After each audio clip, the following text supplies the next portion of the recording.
오늘 아침 우리에게 주시는 하나님의 말씀을 봉독하겠습니다. 구약성경 전도서 5장 1절로 7절에 있는 말씀 되겠습니다. 구약성경 952면입니다. 952면 전도서 5장 1절부터 봉독하겠습니다. 이 계시의 말씀을 봉독할 때에 다 함께 하나님의 음성을 들으실 수 있기를 바랍니다. 너는 하나님 앞으로 들어갈 때에 네 발을 삼갈지어다. 가까이 하여 말씀을 듣는 것이 우매자들의 제물 드리는 것보다 나으니 그들은 악을 행하면서도 깨닫지 못함이니라. 너는 하나님 앞에서 함부로 입을 열지 말며 급한 마음으로 말을 내지 말라. 하나님은 하늘에 계시고 너는 땅에 있음이니라. 그런즉 마땅히 말을 적게 할 것이라. 걱정이 많으면 꿈이 생기고 말이 많으면 우매한 자의 소리가 나타나니라. 네가 하나님께 서원하였거든 갚기를 더디게 하지 말라. 하나님은 우매자들이 기뻐하지 아니하시나니 서원한 것을 갚으라. 서원하고 갚지 아니하는 것보다 서원하지 아니하는 것이 나으니 네 입으로 내 육체가 범죄하지 말라. 천사 앞에서 내가 서원한 것이 실수라고 말하지 말라. 어찌 하나님께서 내 목소리를 말미암아 진노하사 내 손으로 하는 것을 멸하시게 하랴. 꿈이 많으면 헛된 일이 많아지고 말이 많아도 그러하니 오직 너는 하나님을 경외할지니라. 아멘. 1945년 8월 15일 우리가 일본 정치하에서 해방되었습니다. 이 일로 인해서 교회 문이 활짝 열렸습니다. 몇 달 동안 예배드리지 못했는데 예배드리게 됐고 또 그 예배당 종까지 이 사람들이 다 가져갔었는데 그걸 또 찾아다가 종각에다 달아놓고 그저 뭐 하루 종일 종을 쳤습니다. 좌우간 그렇게 감격스러운 예배를 드리곤 했습니다. 그 교회는 엄청나게 부흥이 되었습니다. 제 고향 교회에도 뭐 입추 여지 없이 그대로 모였는데 특별히 새벽 기도는 기도회라는 건 없었습니다. 각자가 들어와서 기도하고 가는 거죠. 그런데 저도 새벽에 가보면은요 깜깜한 밤에 불도 켜지 않았는데 발을 들여놓을 데가 없습니다. 내가 들어갈래야 들어갈 수가 없어요. 참 꽉 차게 엎드려 이렇게 기도하고 있으니까요. 그런 분위기였습니다. 교회가 날마다 엄청나게 부흥되는 그런 시간이었는데 어느 날 그 다음 해입니다. 46년 여름에 그 장마 때 비가 많이 오는데 교회 가기 어렵죠. 그러나 저는 결석할 수가 없다 생각해서 우산도 제대로 쓰지 못했지만 비를 맞으면서 새벽 기도에 나갔습니다. 갔더니 교회 안에서 대성통곡하는 소리가 들려요. 큰 소리로 울어요. 이거 웬일인가 깜짝 놀랐는데 그 교회에 박면희 장로라고 하는 장로님께서 비가 쏟아지는 새벽 기도를 나가보니까 교회 지붕에서 비가 새는 거예요. 비가 주룩주룩 새니까 너무 답답해서 바퀴줄을 갖다 놓았는데 이 바퀴줄도 차고 넘치는 거예요. 그러니까 그냥 온 예배당이 전부 빗물로 꽉 찼는데 그 빗물 속에 그대로 엎드려 가지고 통곡을 합니다. 내용은 이렇습니다. 하나님 아버지, 내가 죽일 놈입니다. 장마철을 당해서 비가 셀까봐 내 집 지붕은 돌아보고 교회당 지붕은 돌아보지 않았습니다. 그래서 이 모양이 되었습니다. 내가 죽일 놈입니다. 그리고 통곡하는 것을 보았습니다. 그건 일생 잊을 수가 없는 좋은 경험입니다. 그 장로님의 아들이 목사가 되어서 한평생 교회를 섬기는 걸 보았습니다. 여러분, 다윗이라는 사람은 외모가 출중한 사람이 아닙니다. 사무엘 16장 7절 이하에 보면요, 하나님께서 사울 왕을 마땅히 여기지 않고 사무엘 선지를 통해서 저 이새의 집에 가서 앞으로 왕이 될 사람이 있으니까 가서 기름을 부어라, 기름병을 가지고 가서 기름을 부으라 그랬어요. 이 명령을 받고 기름병을 준비해 가지고 이새의 집에 갑니다. 가서 너희 집에 아들이 있느냐? 예, 있습니다. 아들 다 불러와라. 7명, 7 아들을 불러다가 쭉 세웠는데 사무엘이 이렇게 보니까 그 중에 기름 부음 받을 사람이 없어요. 이때 하는 말이 참 중요합니다. 이 아들이 다냐? 그러니까 아니요, 하나 더 있는데 그 시원치 않아서 지금 양을 지키고 있습니다. 이 말은 뭡니까? 설사 우리 집 아들 중에 왕 될 사람이 있다 하더라도 저 아들은 아닙니다. 차 안에 부재요. 저건 시원치 않은 겁니다. 지금 심부름을 시키고 있습니다. 사무엘이 말합니다. 그 아들을 불러오라. 불러왔습니다. 보니까 용모가 아름다울 뿐만 아니라 성령이 말씀하십니다.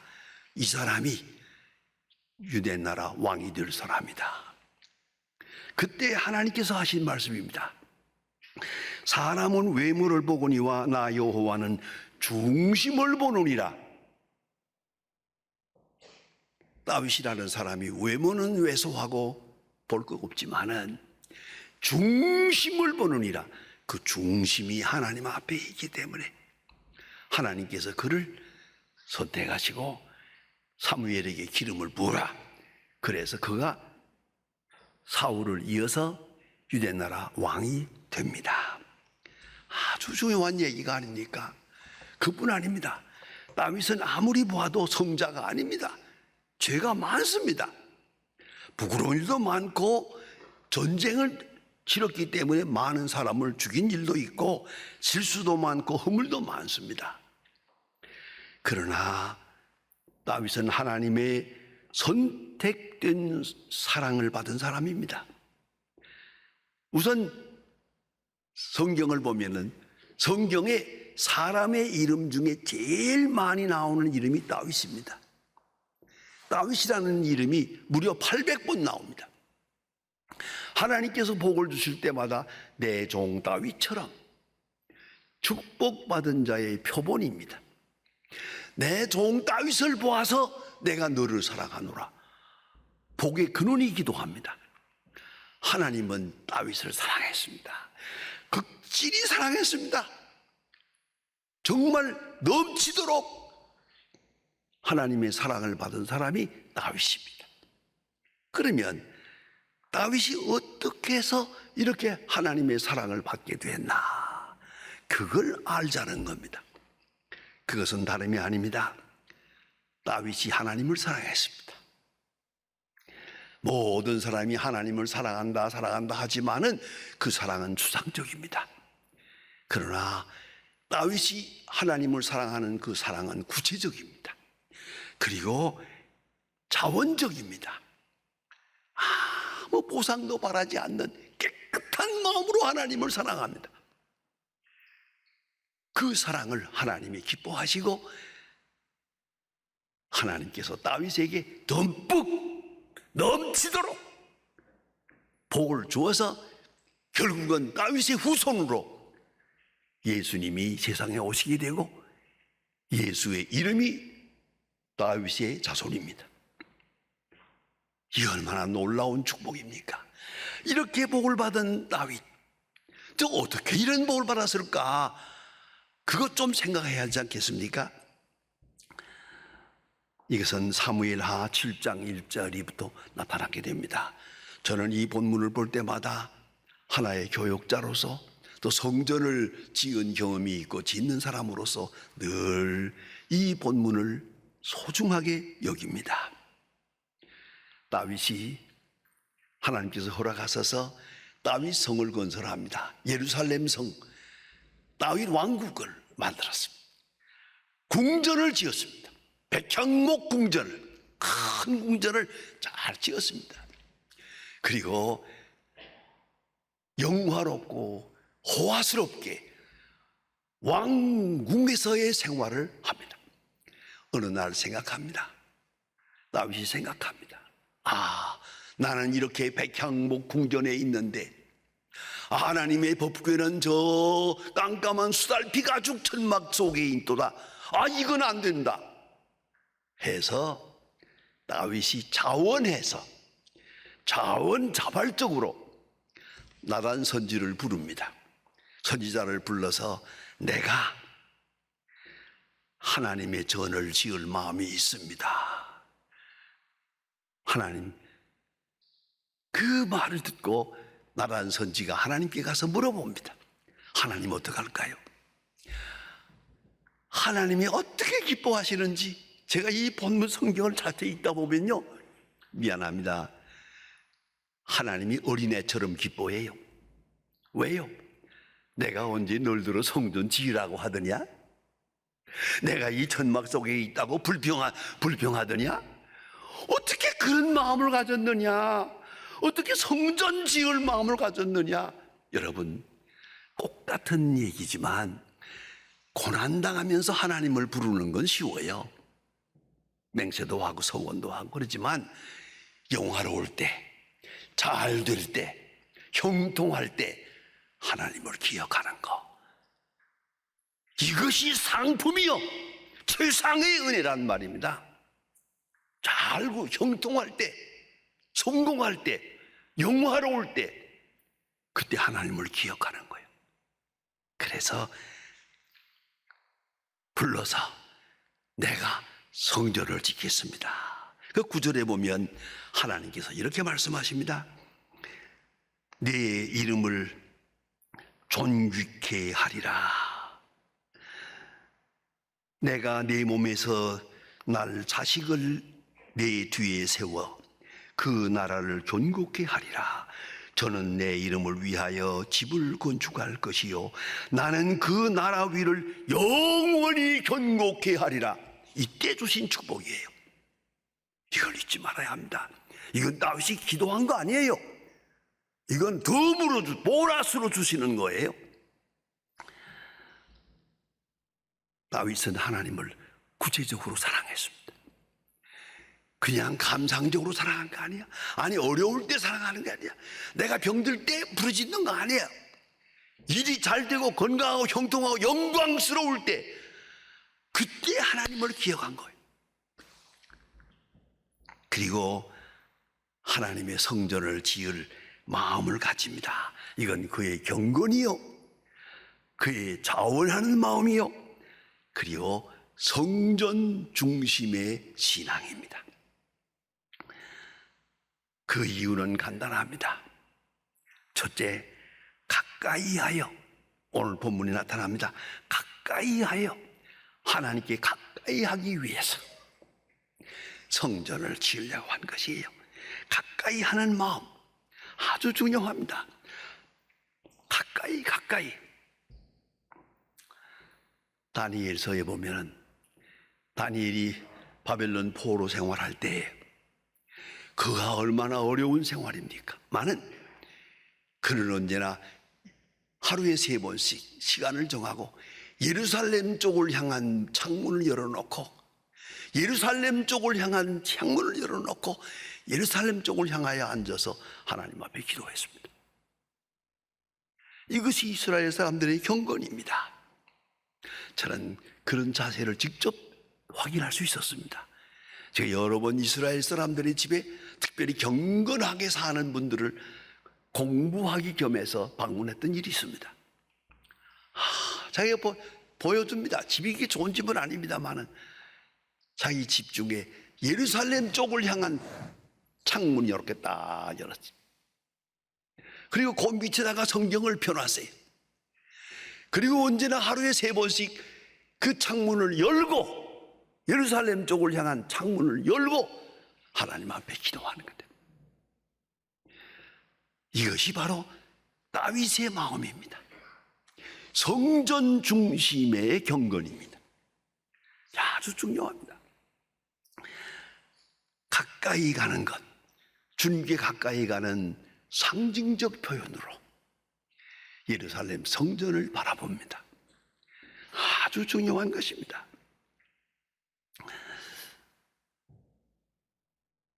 제가 아는 우리 교인들 가운데도 보면 옛날에 신방을 많이 해보니까 그렇게 하는 분들이 있어요. 자기 집이 이렇게 있는데 그 중에 방 하나를 딱 구별해서 요거는 기도하는 방이다 딱 구별하고, 또 그쪽에 창문이 있어요. 그 창문을 딱 열어놓고 기도해요. 성전 쪽을 향해서. 그런 그 상징적 의미가 참 중요한 것이에요. 가까이 가는 마음이에요. 내가 이 자리에서 그리 가지 못하지만 내 마음으로 가까이 가는 마음, 주님께 가까이 가는 마음이요. 두 번째 경건은 뭐냐면 듣는 마음입니다. 가까이 하여 말씀을 듣는 것, 아주 중요합니다.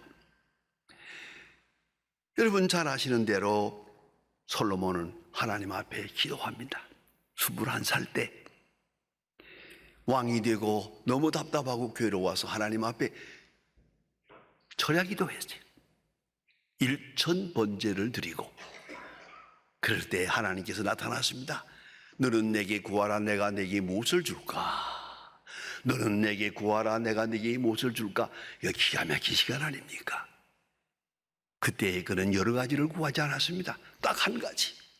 하나님이여 듣는 마음을 주세요. 레브 쉐미트, 영어로 hearing heart, 듣는 마음을 주세요.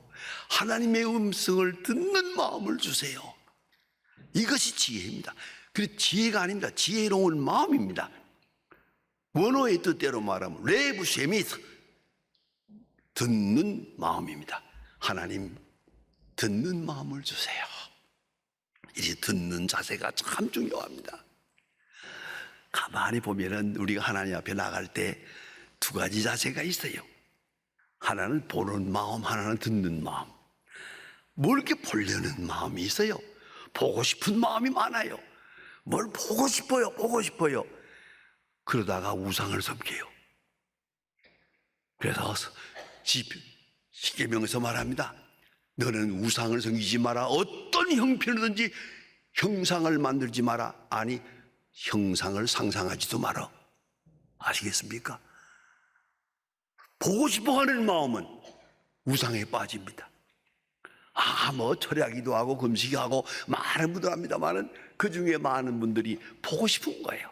천사도 보고 싶고 하나님도 보고 싶고 그저 보고 주여 보여주세요. 그러다가 이상한 거 본다고요. 그 자체가 우상 섬기는 마음이에요. 그러면 보고자 하는 마음 딱 지워버리고 듣고자 하는 마음, 말씀하소서 종이 듣겠나이다. 듣고자 하는 마음, 여러분 이것은 사랑의 고백이요, 어쩌면 사랑의 극치입니다.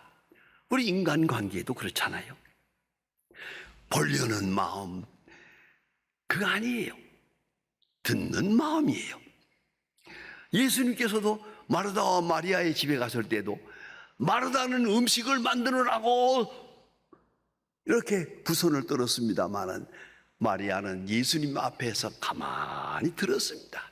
말씀하시는 걸 재미있게 마음을 열어놓고, 그죠? 아마도 그랬겠죠. 아멘, 아멘, 아멘 하면서 들었을 거예요. 듣는 마음. 하나님의 전에 들어갈 때 듣는 마음을 가지고 들어가야 돼요. 교회에 올 때마다 듣는 마음이요, 보고 싶은 마음이 아니에요. 내 소원을 이루려는 게 아니에요. 하나님의 소원을 이루는 것이요, 내 뜻이 아니고 하나님의 뜻을 알자는 거예요. 듣는 마음이요. 특별히 오늘 성경 말씀 가운데 보면 급한 마음을 내지 마라. 급한 마음, 좀 조급한 마음. 하나님이 내 왜 기도를 안 들어주실까? 왜 장사가 안 될까? 왜 하나님이 내게 건강을 안 주실까? 급한 마음, 여기에 지나치면 시험에 빠진단 말이에요. 조급한 마음, 옳지 않습니다. 내가 내 뜻을 하나님께 아뢰는 게 아니라 하나님의 뜻을 알려고 하는 것입니다. 하나님의 뜻을 깨닫는 것입니다. 하나님의 뜻을 기뻐하는 것입니다. 하나님의 뜻을 찬양하는 것입니다. 그런 거로 급한 마음은 금물입니다. 출애굽기에 보면 14장 유명한 말씀이 있지 않습니까? 조용하여 내가 하나님 됨을 알지니라. Be still, know that I am God. 아주 중요한 말이에요. 이스라엘 백성들이 애굽에서 나왔습니다. 앞에는 홍해가 있습니다. 뒤에는 애굽 군대가 따라옵니다. 어떻게 하면 좋습니까? 도가내던 쥐입니다. 애굽 군대가 따라오고 앞에는 홍해가 있습니다. 우성을 칩니다. 다 죽었다고 원망불평합니다. 이럴 줄 알았으면 왜 우리를 인도했느냐고 난리를 칩니다만, 그때 주신 중요한 말씀은 조용하여 내가 하나님 됨을 알지니라. 그리고 홍해를 열어놓습니다. 놀라운 일이 아닙니까? 홍해 사건이 거기만 있는 게 아닙니다. 오늘도 마찬가지입니다. 꽉 막힌 것 같죠? 이것을 통해 하나님은 기적을 나타냅니다. 하나님의 위대한 역사를 나타냅니다. 하나님의 구원의 역사를 여기서 구현하십니다. 이걸 알아야 합니다. 그런 거로 조급한 마음으로 기도하지 마라. 내가 생각한 대로 돼야 한다고 고집하지 마라. 아니에요. 급한 마음을 버리라. 깨끗이 마음을 비우라. 유명한 캐슬리 KD라고 하는 분의 안식일의 선물이라는 책이 있습니다. 그 속에서 예배자의 예주는 유익을 말합니다. 우리가 하나님 앞에 예배하게 되면 첫째, 마음을 비우게 된다. 그 욕심과 정욕과 그 미움과 복잡한 마음, 하나님 앞에 예배하게 되면 깨끗이 비워서 빈 마음을 가지게 된다. 마음을 비우는 기적이 있다. 또 하나는 균형의 선물을 받는다. 속도를 멈춘다. 초조한 마음을 버린다. 세 번째는 새로운 창조의 선물을 받게 된다. 하나님의 세계, 하나님이 이루시는 창조적 역사를 감지하게 된다. 그리고 마지막으로 하나님의 현존의 선물을 받게 된다. 하나님의 뜻이 벌써 이루어지고 있음을 깨닫게 된다. 하나님의 뜻이, 여러분 주기도문에 뜻이 하늘에서 이루어진 것 같이 땅에서 이루어지이다. 뜻이 하늘에서 이루어진 것처럼 현실에서 이루어지이다. 내 현실에서 이루어지이다. 그것이 주기도문입니다. 하늘의 뜻이 내 현실 속에서 구현되어지는 겁니다. 다윗은 그래서 시편 84편, 유명한 다윗의 시입니다. 그는 피란의 길을 다닐 때 성전을 사모했습니다. 여호와의 전을 사모했습니다. 그래서 제비와 새끼를 부러워했습니다. 제비와 참새를 부러워했습니다. 제비 참새들은 마음대로 날아서 성전에 가는데 나는 이렇게 멀리서 피란의 길을 다니고 있구나. 제비와 참새를 부러워할 정도입니다. 그는 하나님 앞에 간절히 사모하며 기도합니다. 시온의 대로가 있는 자는 복이 있다. 시온의 대로, 성전으로 가는 대로가 그 마음에 있는 사람, 성전으로 가는 마음이 있는 사람, 복이 있다. 왜요? 그 샘물이 될 것이다. 사막이 변해서 오아시스가 될 것이다. 그리고 다윗은 말합니다. 궁전에 살기보다 여호와의 집에 문지기로 있는 것이 좋사오니 여호와의 집에 문지기로 있는 것이 솟아오니 이것이 다윗의 마음이야. 이거 얼마나 중요. 이러기 때문에 하나님께서 다윗을 사랑하는 것이요. 다윗이 하나님을 극진히 사랑했어요. 구체적으로 사랑했어요. 현실적으로 사랑했어요. 그리고 하나님께서 다윗을 사랑했어요. 그 사랑의 근거, 그 축복의 근거가 어디에 있는가를 깊이 생각해야 합니다. 이 프로그램은 여러분의 미디어 선교 후원으로 제작되었습니다. 선교는 사명, 후원은 동역. 당신도 복음을 전할 수 있습니다. 선교 후원 02-6333-1003번